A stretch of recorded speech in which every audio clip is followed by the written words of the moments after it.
जादुई जंगल की प्यारी गुड़िया। बहुत समय पहले की बात है, एक छोटे से गांव में एक प्यारी सी बच्ची रहती थी जिसका नाम गुड़िया था। गुड़िया बहुत ही मीठी और भोली थी।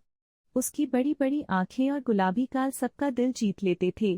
वह हमेशा फूलों की माला बनाकर अपने बालों में सजाया करती थी और जंगल में पक्षियों के साथ खेलती थी।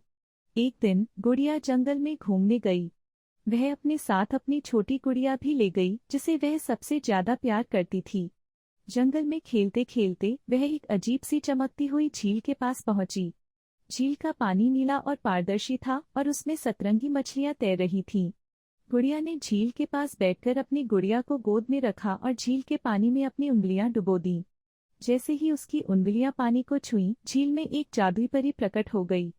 परी बहुत ही सुंदर थी, उसकी पंख सतरंगी और चमकदार थे। परी ने मीठी आवाज में कहा, प्रिय गुड़िया, तुम बहुत ही प्यारी और दयालु हो, इसीलिए मैं तुम्हें एक जादुई तोहफा देना चाहती हूँ। तुम्हारी हर इच्छा पूरी हो सकती है, लेकिन केवल 3 बार। सोच समझकर गुड़िया बहुत खुश हुई, लेकिन उसने अपनी इच्छाओं को अभी न मांगकर घर लौटने का फैसला किया। वह दौड़ते हुए घर पहुंची और अपनी माँ को सब कुछ बताया।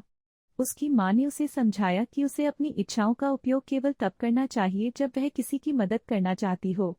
कुछ दिनों बाद गांव में एक बड़ा सूखा पड़ गया। न तो बारिश हो रही थी और न ही खेतों में फसलें उग रही थीं। सभी गांव वाले चिंतित हो गए। तब गुड़िया ने सोचा कि यह समय है अपनी पहली इच्छा मांगने का। वह फिर से उस जादुई झील के पास गई और परी को पुकारा। मेरी पहली इच्छा है कि हमारे गांव में फिर से बारिश हो और खेत हरे भरे हो जाएं। जैसे ही उसने यह कहा, आसमान में काले बादल छा गए और जोरदार बारिश होने लगी। गांव वाले खुश हो गए और गुड़िया की समझदारी की तारीफ करने लगे।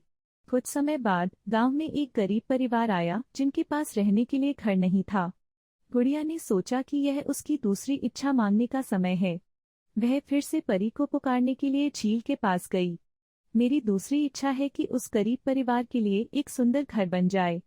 अचानक एक सुंदर सा घर वहां प्रकट हो गया जहां वह परिवार ठहर सकता था। वह परिवार गुड़िया का धन्यवाद करने के लिए आया, लेकिन उसने कहा, यह तो मेरी जिम्मेदारी थी। अब गुड़िया के पास केवल एक इच्छा बची थी। उसने सोचा कि इस इच्छा को वह किसी और के लिए नहीं बल्कि अपने लिए मांगेगी। लेकिन उसने सोचा और समझा कि वह पहले से ही बहुत खुश थी। उसे किसी और चीज की जरूरत नहीं थी। तब उसने अपनी आखिरी इच्छा कुछ इस तरह मांगी, मेरी आखिरी इच्छा है कि इस जंगल में हमेशा शांति और खुशी बनी रहे।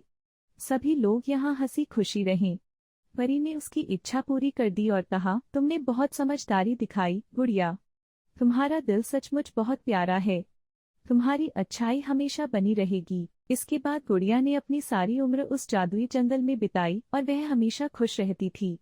गांव में भी सब लोग मिलजुल कर रहते थे और जादुई परी की आशीर्वाद से जंगल हमेशा हरा भरा और खुशहाल रहा। इस तरह गुड़िया ने अपनी समझदारी और प्यार से अपने गांव और जंगल को एक जादुई और खुशहाल जगह बना दिया।